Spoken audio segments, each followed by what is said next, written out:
to, so we're still on the law of credibility. For those that just came in, this particular book, John Maxwell, the theme is... On mic. Joy, did you have something to say? Yes, sorry. Apologies, my friends, because I've not read the book and I'm not following your rules here, but I did want to speak to what you had to say. I hope I'm pronouncing your name correctly, Francesca, but you mentioned something about forgiveness. And one of the things that I've learned in all the years that I've been here on the planet, and plan to be here quite a bit longer, is that, and especially because I work predominantly, Troy, I love men, but I work predominantly with women, because I have discovered through my own journey that many of us need what's called emotional healing, emotional intelligence, and emotional security. And we have to release, and so do men, the being right. We don't have to be right, because if you're in leadership and you're working with people, a vast, diverse group of people, you have to step back, put your emotions on the back burner, listen closely, and then adhere to what needs to be done, and do it in love, because nobody wants to be talked to or talked down or belittled in any fashion or be dismissed. So our assignment, if we're in leadership, is to be an observer and observe the person and find the best way through our emotional security and healing of how to connect with that person. Because healings are always involved, and forgiveness. They're aligned, they're connected to. I wanted to speak to what you had to say, Francesca, because it's so important. Know how to forgive. And first off, forgive yourself. Forgive ourselves for all the things that we're constantly in the process of learning. And God knows we will make tons of mistakes. But forgive ourselves, learn from it, and move forward. And that's all that I wanted to speak to on that. Thank you for the opportunity. I release the mic. Joy, thank you for saying that. And you know, you really made me think about, you know, something. So my wife and I, we've been married going on 32 years. And there have been times where I was absolutely right. And we had a disagreement, an argument, or whatever the case may be. Now, I'm positively right. But I get convicted because the question the Lord asked me, do you want to be right or do you want to reconcile? A reconciliation is restoring a broken relationship. So I can want to be right, my pride, or I can want to reconcile.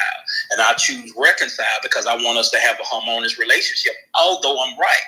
And so many times we have to humble ourselves and realize it's not us about being right, you know, give it our ego and our pride. It's all about having that harmonious, loving relationship. And so I had to learn that, and I implement that even outside of marriage. Ella, thank you for coming on the stage. Thank you for joining. Ella, introduce yourself and then share with us what you want to contribute or ask a question. Hello, everyone. My name is Ella Gray. I am the founder of Phenomenal Girls Group Home Incorporated. I wanted to say, I got a YouTube channel, and I was talking about that, about verbal abuse. And I had asked a question on Clubhouse one time about what's worse, verbal abuse or physical abuse. And some people were saying, you know, verbal abuse. Some were saying physical abuse. And I forgot, one of the young ladies was saying that for her, it was the verbal abuse, because she was like, physical abuse, you know, you have a scar, a mark, and stuff, it'll go away. Even if you was to get a broken bone, you know, it heals and it go back or whatever. But she was like, the verbal abuse is worse for her, because you will never forget what that person said and how that person made you feel at that time. Even though you forgive, and but I don't believe in the forget situation. You know, a lot of people say forgive and forget, but you don't forget. You can't forgive, but you're not gonna forget. You might think you forgot, but you're not gonna forget. And I was asking God about it. You know, I talked to God about it, and I had stumbled across Proverbs 18, and Proverbs 18 had a lot to say about how you communicate. And I was like, wow. It kind of, and Proverbs 19, it kind of shocked me in a way, because I didn't understand when the party was saying in verse 6 about a fool's lips bring contention and strife. And then it said, and his mouth invites a beating. So where I grew up, how I grew up, I grew up in the hood, in the very environment that was, just it was kind of horrible. And so, and when I read that, I'm like, so it was right for people when they talk crazy to you, and then you end up fighting, because those words be like fighting words. So yeah, for me, I'm still kind of like pondering on that on that verse, Proverbs 18 verse 6. I'm really still pondering on it. So that's all I had to say. I yield the mic. Ella, thank you for coming up and thank you for sharing that. And there's an old saying we say, sticks and stones may break my bones, but words never hurt me. The Bible tells a little bit different story, that words are powerful. They can hurt. An emotional scar a person can have for years. And I'm not saying that one is better than the other. I'm just saying that we can't take verbal abuse lightly, because it's not physical abuse, because people are emotionally scarred. And for me, this is not political here, what I'm about to say. I'm principled, not political. Our former president, Proverbs 18:6, his verbal communication was belittling, berating, and bullying people. And God is against that. Now, people are back that and they will support that, but from a scripture standpoint and a character standpoint, I cannot condone that. We have to call it out and deal with it. And so we have to speak the truth in love. If we're going to stick to the Bible, let's not stick to parts of the Bible. Let's not pick and choose. Let's be principled and stand on what's right. Just wanted to add that. Anybody else got anything to say before I give the mic to Ron? Ron, welcome to the stage. Just introduce yourself and whatever you want to add to the conversation you can, or if you have a question, the mic is yours, Ron. Thank you, Troy. I'm very interested in what I call mental routines and communication skills. I launched what was at the time the largest selling training program in history, called Effective Listening. And I'd be very interested in the 16 undeniable laws of communication. Is there somewhere, Troy, where I can see the list of these laws? Yeah, I'm sorry, Ron. So this is a new book by John Maxwell, The 16 Undeniable Laws of Communication. And I'll go over them real quick since she just came in for a recap for those just came in. And so he wrote the book. He wrote 5 themes, and then out of the 5 themes, he broke it down into 16 chapters. So I didn't even mention these, so I'm gonna go over these. I didn't mention the chapters. So the first theme is who says it. Chapter 1 is the law of credibility. Chapter 2 is the law of observation, and then chapter 3 is the law of conviction. Then the next set is what is said. Chapter 4 is the law of preparation. Chapter 5 is the law of collaboration. Chapter 6 is the law of content. The third one is how it is said. Chapter 7 is the law of connecting. Chapter 8 is the law of leverage. Chapter 9 is the law of anticipation. Chapter 10 is the law of simplicity. Then chapter 11 is the law of visual expression. And chapter 12 is the law of storytelling. Sounds terrific. Yeah. Then the next one is when it is said. Chapter 13 is the law of the thermostat. And chapter 14 is the law of the change-up. And then the last theme is why it is said. Chapter 15 is the law of adding value.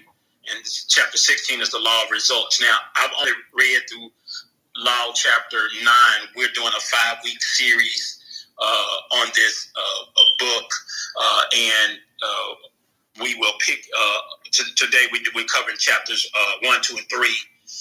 And then next week we'll cover 4, 5, and 6. So today we're talking about the law of credibility, and we kind of got off, but my rooms is organic. So if we going somewhere, I kind of let it flow to be able to keep the conversation going and make it intriguing and make it more where everybody can participate. Anybody else have anything they would like to add?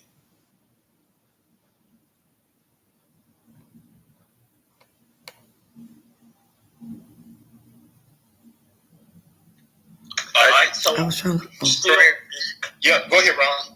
Is there anywhere in print, is there a graphic, a visual, an infographic or something, anywhere that summarizes each of the laws, the essential of the law?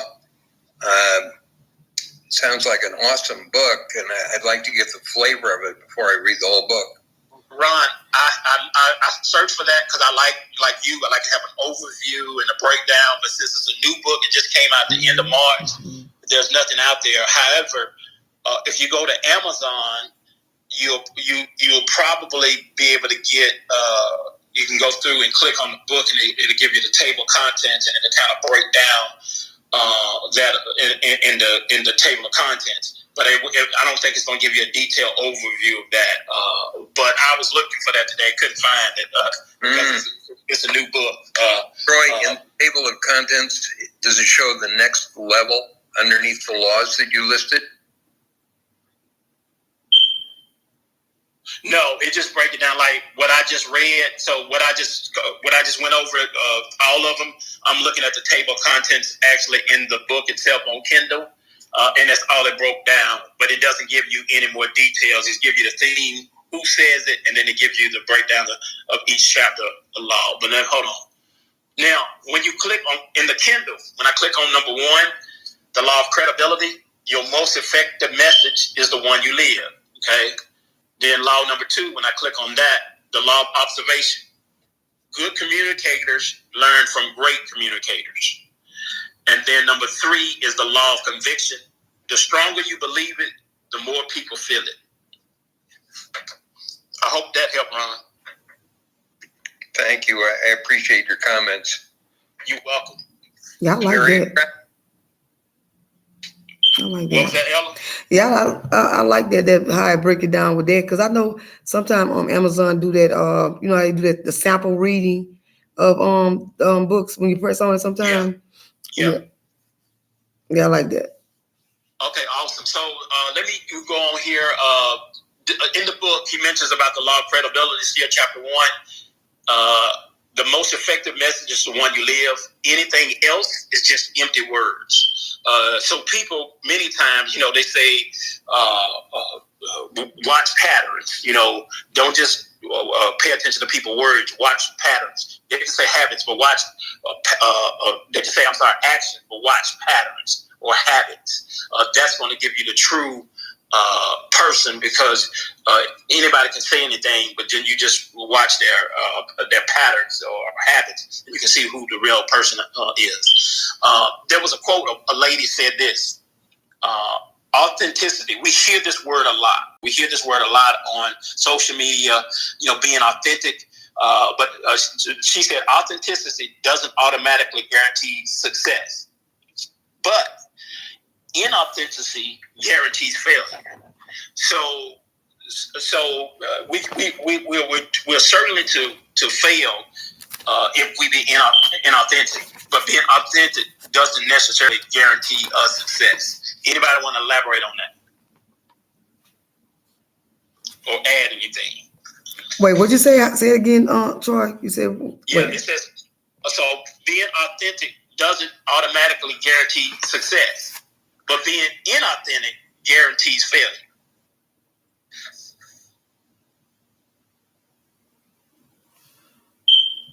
So when you inauthentic, it said it guarantees failure. I can see that. Nah. You're right, Ella, and I'm gonna break it down. I'm gonna go hood because I grew up in the hood too, Ella. When we say it's gonna guarantee failure. You're right. I'm telling you. You know how I go. We quick say, "Oh man, that they fake as a $2 bill." We quick, but what it's saying is, if you're fake, you guarantee failure. But if you're being real and authentic, it doesn't guarantee you're gonna have success. But if you fake, you definitely guarantee failure. Hey, Troy, I Yes. just looked in YouTube, and there's a lot of audio material, speeches, summaries, and so on, audio material there. It looks pretty thorough. Okay, I'll check it out.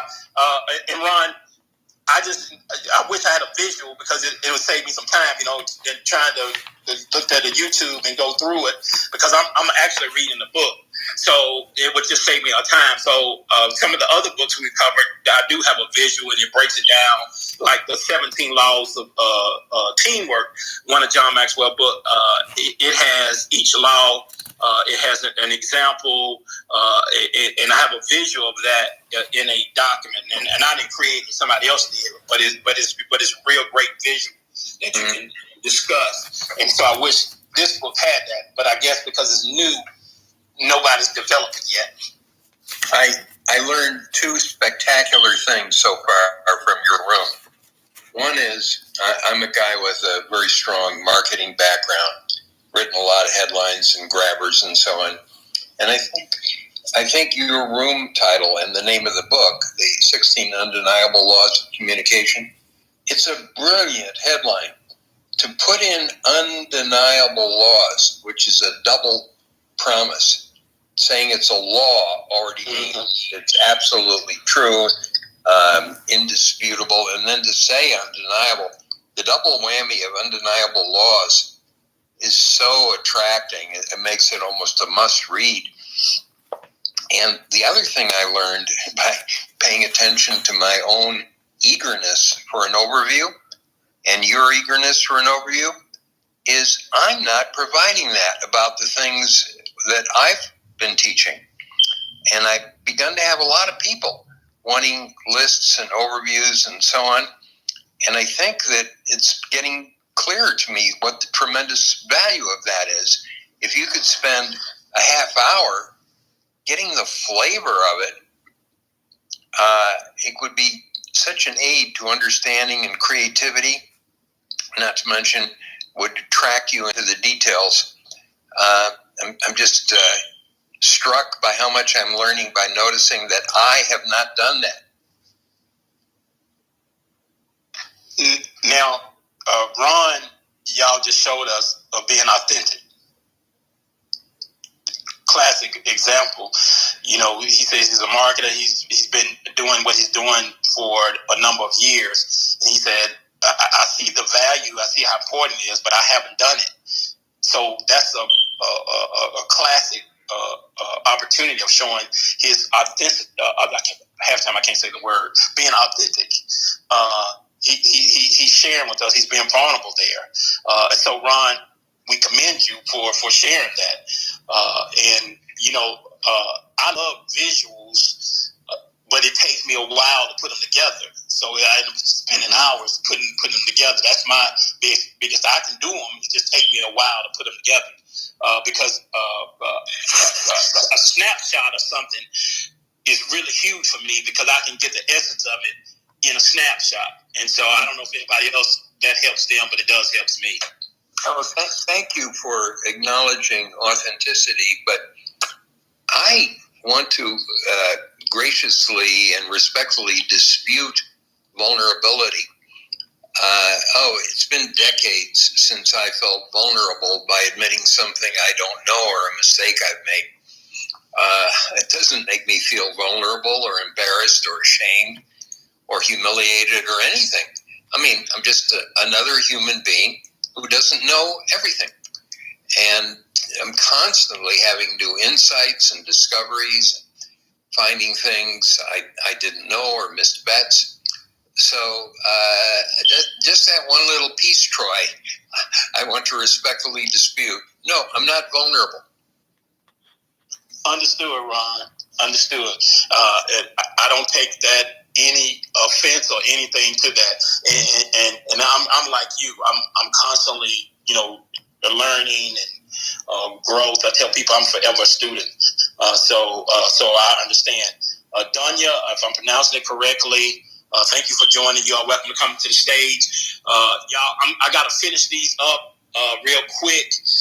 The law of credibility. I'll cover more because I wanted to have a hard stop in about an hour. But let me go to law number 2, which is the law of observation. And a couple things in this particular chapter.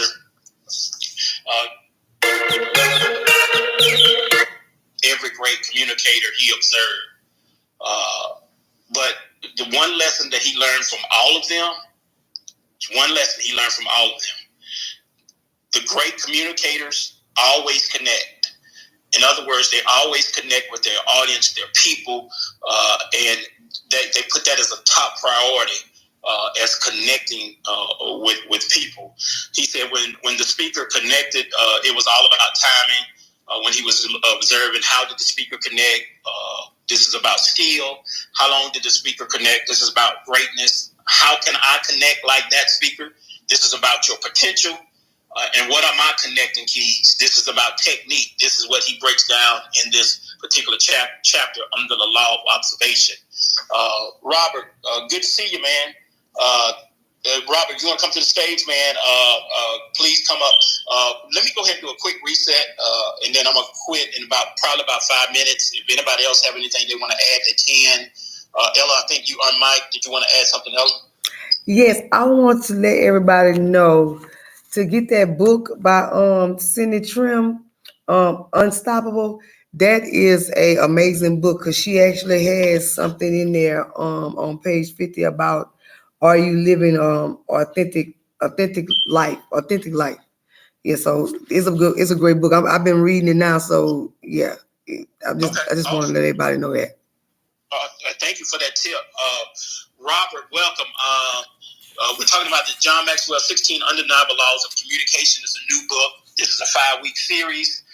We're covering the law of observation, and we covered the law of what was it? The law of what was number 1? Credibility. Number 2 is the law of observation, and then number 3 is the law of conviction. Robert, thank you for joining, man. Introduce yourself. And I know you just got in, but if anything you want to contribute, you can.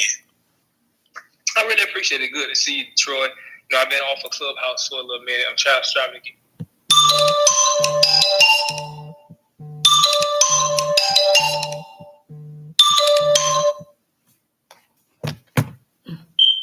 Hello?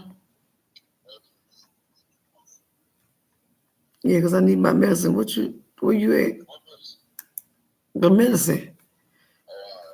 Wait. Oh, you go, are we working today? Okay. I'll talk to you again. Okay.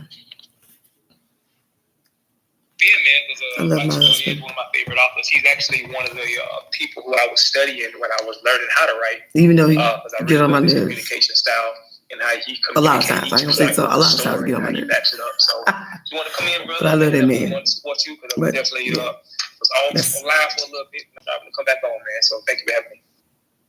Hey, Robert, man, I kind of took a break. This is the first time I've done a room in this club since last May. So I have been around and been in rooms, but I had kind of pulled back from doing rooms because it required time and effort. And my other club, the How Money Works Club, I've done 2 rooms since May of last year. So I kind of pulled back, and now I'm back, trying to pace myself. Kate, welcome to the Relationship Marketing House. Thank you for joining. Make sure y'all follow the club so when we do have a room, you'll be notified. Again, we're doing a 5-week series on this. We're doing, depends on which theme we're on. We're covering so many chapters. Chapter 3, the law of conviction. In organizations, you often hear leaders say their people are the most appreciable asset. That's true, but only if you appreciate people by investing in them, training them and giving them resources and time. So you hear many organizations, they'll say that their people are their most valuable asset, but they don't invest in them with training. They don't give them resources. They don't put time in them. And so, again, sometimes it's just words. It's not truly an action. They just say that with, a tinkling cymbal and sound. But they got to put some substance behind that. So anybody got anything they want to add to that particular law? Definitely, because when you are speaking, you have to make sure what you're saying has some meat in it, like have some substance, right? Because you can just like free talk like that. I call that free talking, just, just talking just to talk. You have to have a purpose. You have to have meaning behind what you're saying. And you have to know exactly what you want to communicate. If you don't know exactly what you want to communicate, you're going to go around and around and around and around before you get to the point. Or that's if you even get to the point, because you don't know what you're trying to portray, right? So I think it's very important that when we are speaking, we know the purpose of what we are talking about and how how it's going to impact the receiver of that message. Yeah, it needs to be structured. Like, it don't just be talking all willy nilly. Yeah, it needs to be structured. That's what I think. So true. So true. It should have some structure. It should have some, along with that structure, some substance. Because I can get up and I can ramble. And I can just go on and on and on and on and on. Ramble. And sometimes like me as a speaker, even as a minister, I have notes, and I have notes. Not because I don't know what I'm going to say or a message, but it's notes are kind of like a roadmap. We don't use maps like we used to, but if you're traveling somewhere and you get lost, you can pull out the map to get back on the road. So notes are kind of like a roadmap, so you know where you're going. So that's kind of how I use notes.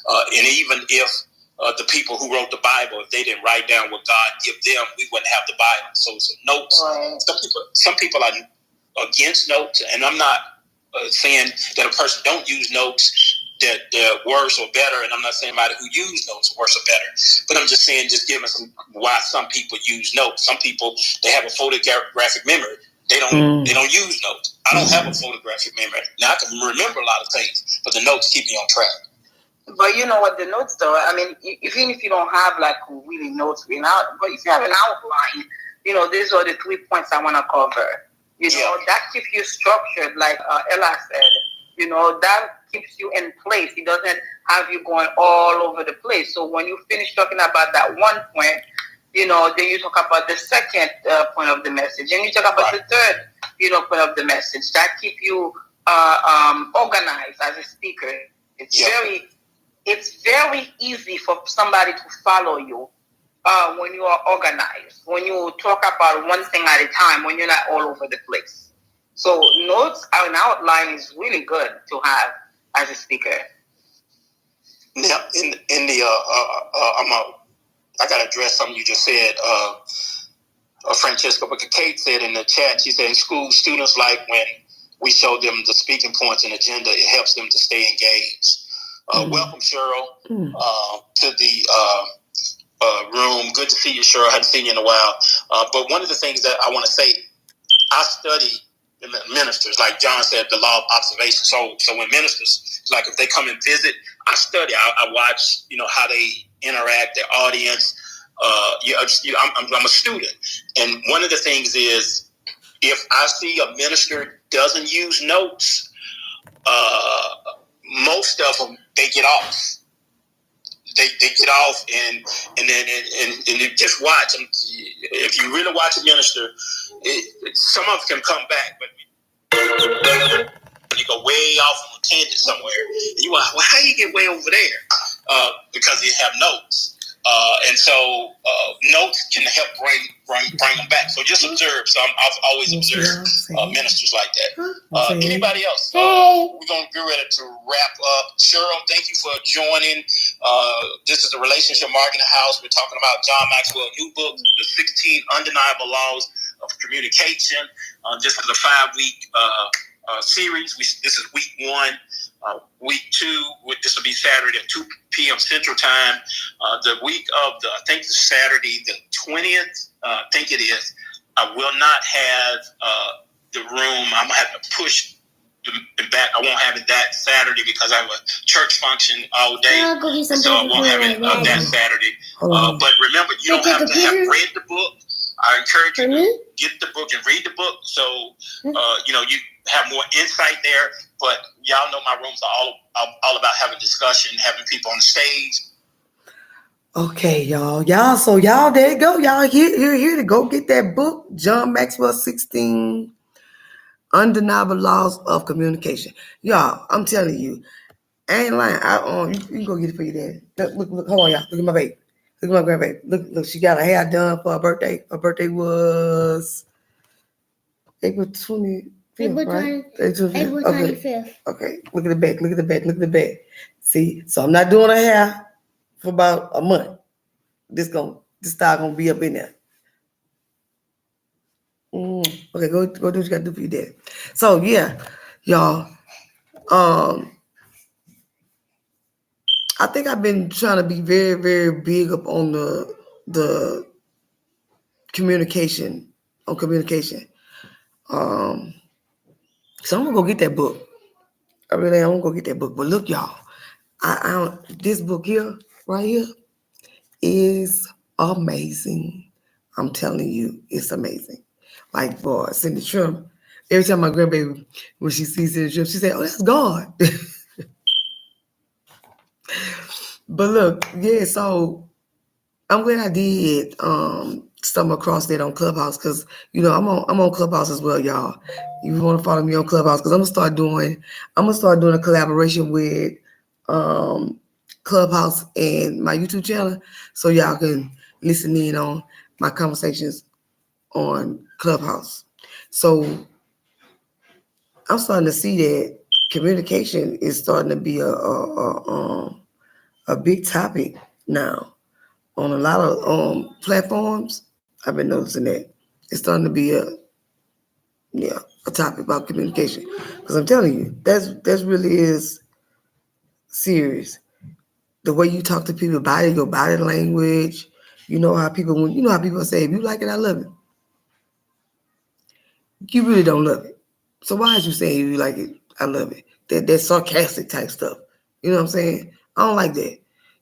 Especially if you somebody that's supposed to care about me and love me and want to see the best for me. Don't tell me if I like it, you love it. Be real with me. Let me know, like, look, what you got going on ain't what's up. Like, real talk. And it's obvious the person that you saying, if you like it, and then you gonna say you love it, for you to say that, it's obviously something is wrong there.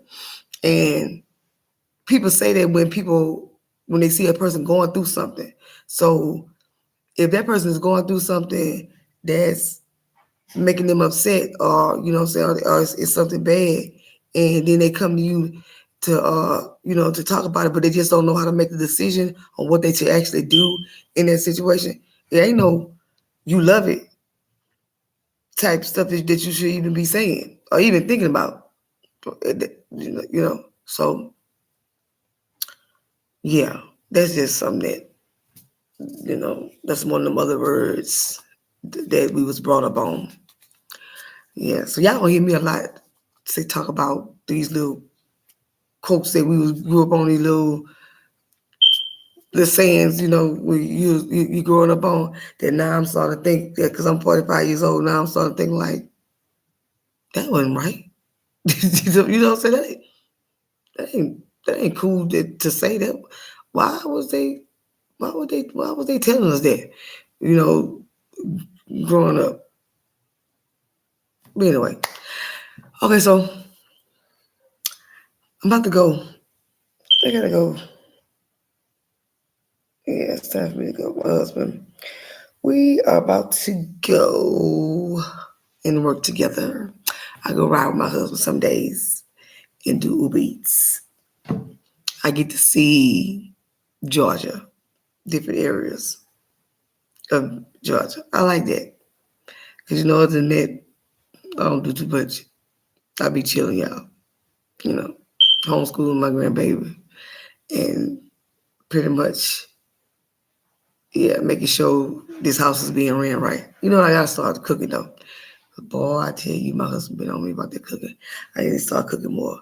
I might when I start cooking more, I might start vlogging when I start cooking. Cause I don't know how to cook a whole lot of stuff, y'all. I'm tell you that, I'm be honest with you. I don't know how to cook a whole lot of stuff. So if I try to I'm gonna start trying to, like, you know, explore and do different cook styles. I have to anyway because my husband, he has type 2 diabetes. Yeah, I pray for him. So yeah, I had to anyways. I had to start doing more healthier cooking anyway. So I might blog about that and show y'all his reaction to what I cook. For the most part, he likes the stuff that I do know how to cook. So I'm talking about, like, he will be excessively, like, he won't eat.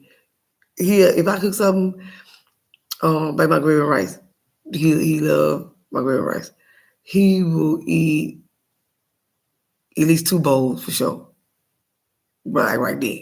And I be fixing nice little meal, nice little plate. So yeah. But anyway, see y'all. Peace.